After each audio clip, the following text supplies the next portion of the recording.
You like board games? You like video games? Well, we're about to rock your world. Believe it. Today's new challenger is brought to you by Gamefly.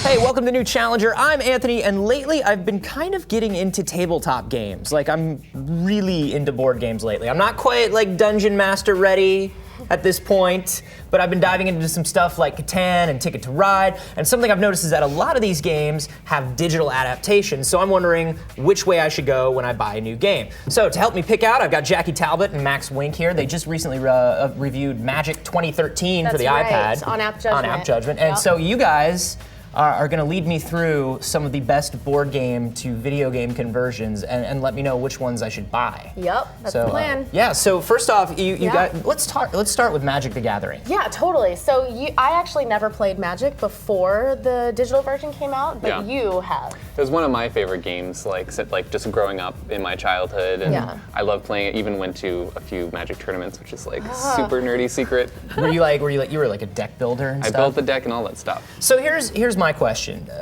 Magic, as far as the mechanics, how does that transfer over to the iPad? Does it feel good? It feels really good. Like, I also played the Xbox Magic game, and it feels the best on the iPad because you can actually there's points when you want to read a card that's on a board, and cycling through with your thumbstick is like really challenging. So now you can just like tap on the card and it zooms in and you can read it.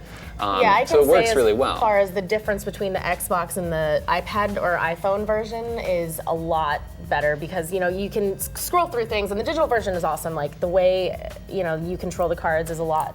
It makes sense. As Feels far as, natural, right? Because you can just flick things around and rearrange. So the iPad is definitely a really good translation of that kind of game, like with physical cards in particular. So talking about the physical cards, though, so Magic is it's freemium, so you get it for free, the app, and then you buy specific like booster packs. And my question here is, when you go out to a store and you buy a pack of Magic cards. I mean, it's a collectible card game. Yeah. So I think part of the fun is the collection and the getting of random cards. It feels like to me you're buying these packs of cards, these expansion, and everybody winds up with the same deck.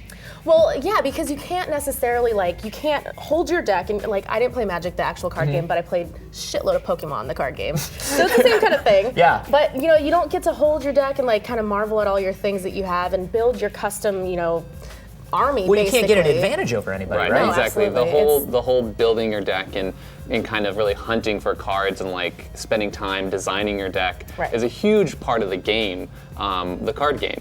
And that's totally kind of gone in the iPad version, just simply because it's really hard to I guess you could sell booster packs to the iPad game. It just gets really complex, and it's then all the computer randomized, can't play. And they want to make it easily accessible and for everybody to be able to jump in and kind of do it. And that. So is this then more for people who are kind of just getting started with Magic? Like, is this like a gateway drug thing? I think so. I think it's a gateway drug, but also someone I played a lot of Magic, but I really like playing it. If I'm just waiting for my plane, to let me board, whatever, I'll play it. Definitely gives you a chance to play if you otherwise weren't able to. So do I get the cards, or do I go with the app? I say go with the app for Magic. Yeah, I mean, I think the card game's better, but it'll be your gateway drug. So, okay, cool.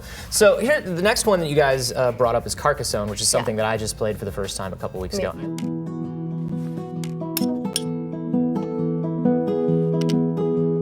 I love this game, and it feels like it would just be a natural fit for mobile.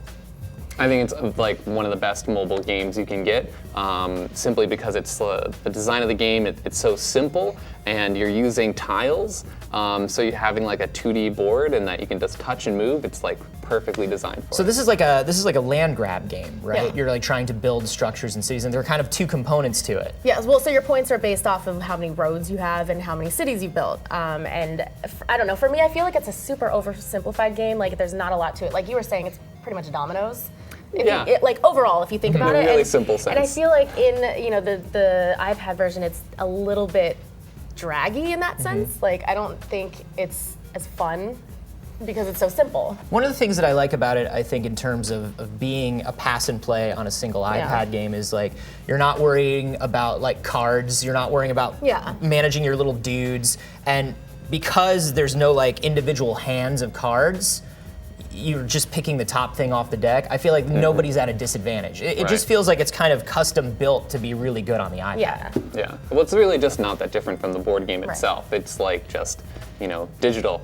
And the one con I do have on that game is it's really, because it's 2D, when the farmers are laid down on like the field or whatever, it can be hard to see them at times because when the board towards the end of the game gets bigger, and so someone can kind of like sneak a farmer in and then win with a huge amount of points, and you're like, wait, what did you do? And you're like, I had a farmer there. And so you're not actually seeing the other player do what they're doing. So pinch and zoom is kind of hindering your kind of lay of the land there. Yeah, and also just like when you're playing the board game, like the little farmer sticks up a little bit so you can see it. Just the real 3D. So this is one of the more expensive ones, I think, at $9.99 on the iPad. Yeah. Is this one a better one to get on the board, or is this one to get on the app?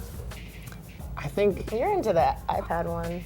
I think I like the board game a lot, and I feel like with most board games, I'd always recommend the board game over the app. But in this case, I think the app is maybe better. Yeah, Jackie?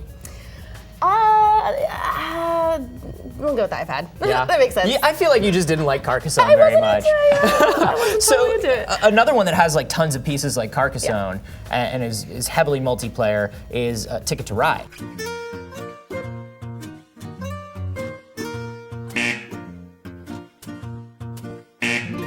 Yeah. And Ticket to Ride I really like on the iPad, but I feel like some real kind of concessions were made.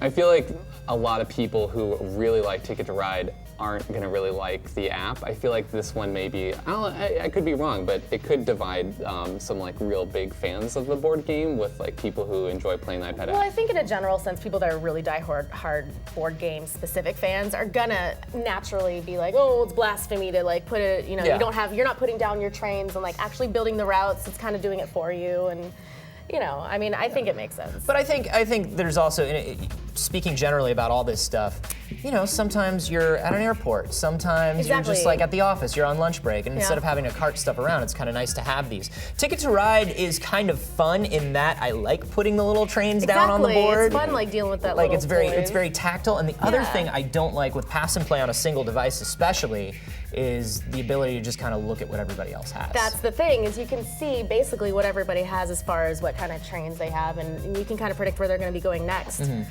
which some games are doing well and some aren't. So. Yeah, I feel like that's the major flaw with like iPad board games in general is like, pass and play becomes really difficult. Yeah. Magic doesn't even let you do pass and play because if you can see another person's hand, then it's like you can't even play the game. It's not, it's like poker when you're seeing everyone's hands. So overall, but I do like some of the little additions that they made. Like I like the kind of digital tactile things that they tried to add. Like when you finish a route, it's all like choo choo.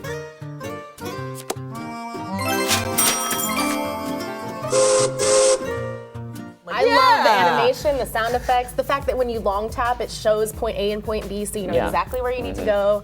There's that kind of thing that is, again, making it more accessible for everybody and kind of making it a little bit easier for everyone to get involved with. So is this one border app? I loved the app. I thought it was really, really well done. I like the app also because of the choo-choo sounds. That does a lot of choo-choo train.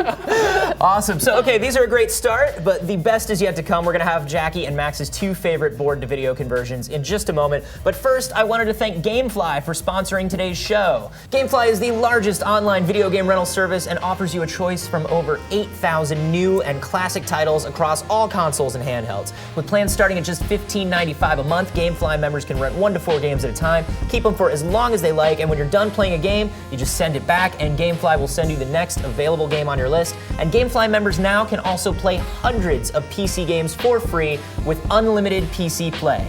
New Challenger fans get a 15-day free trial when they go to www.gamefly.com/challenger. So check it out and help support the show. Yay! Okay, we're hitting the best of the best here. These are the best of the best. What is next? Catan HD, bro. HD, the most high definition Catan has ever been.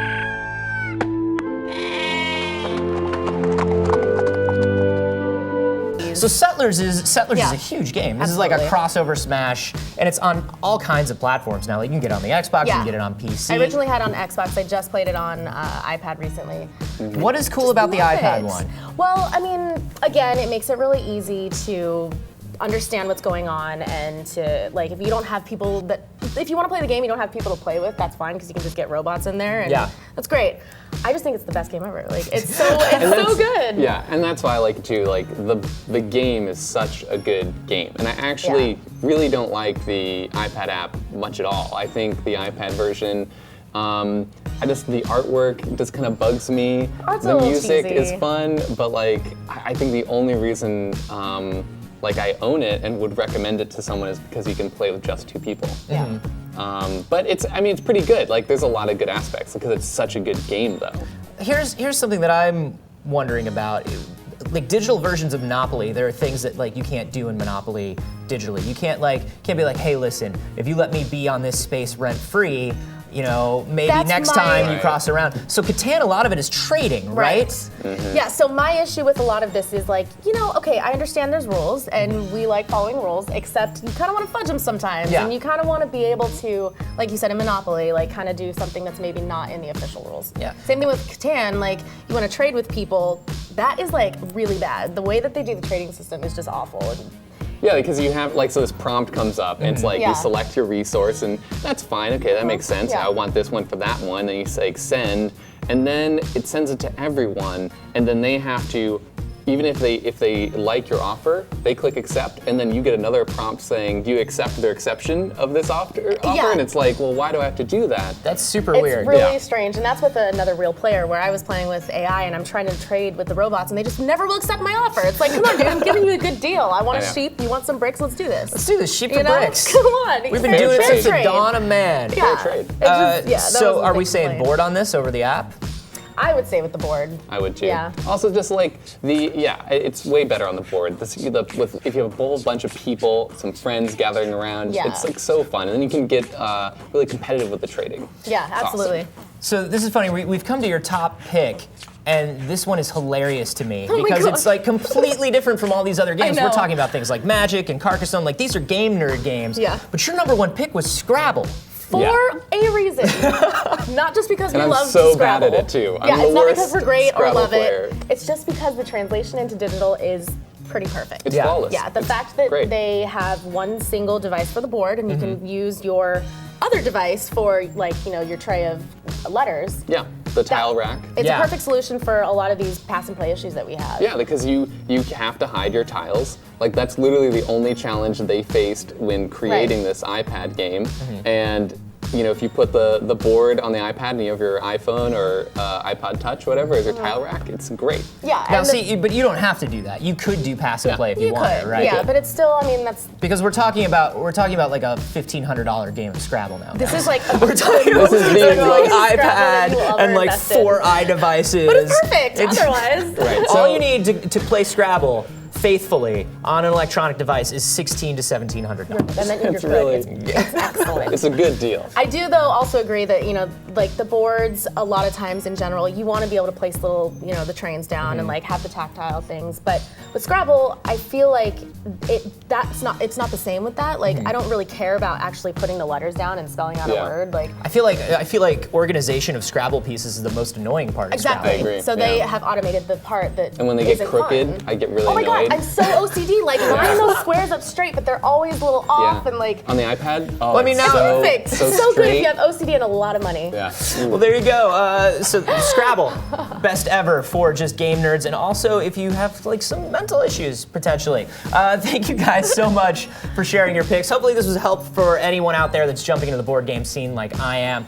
You can watch Jackie and Max's review of Magic 2013 over on App Judgment, so be sure to head over there and subscribe for all kinds of mobile app and game news. And let me know what board games and what video versions of board games you guys are playing down below. I want to know about all of them. My obsession is ever growing. And subscribe so you can catch next week's discussion of Deadlight with Max Scoville. I'm sorry that if I had known, I would have put everything on the set at right angles. Well, I mean, we can fix this. So if we just turn a little.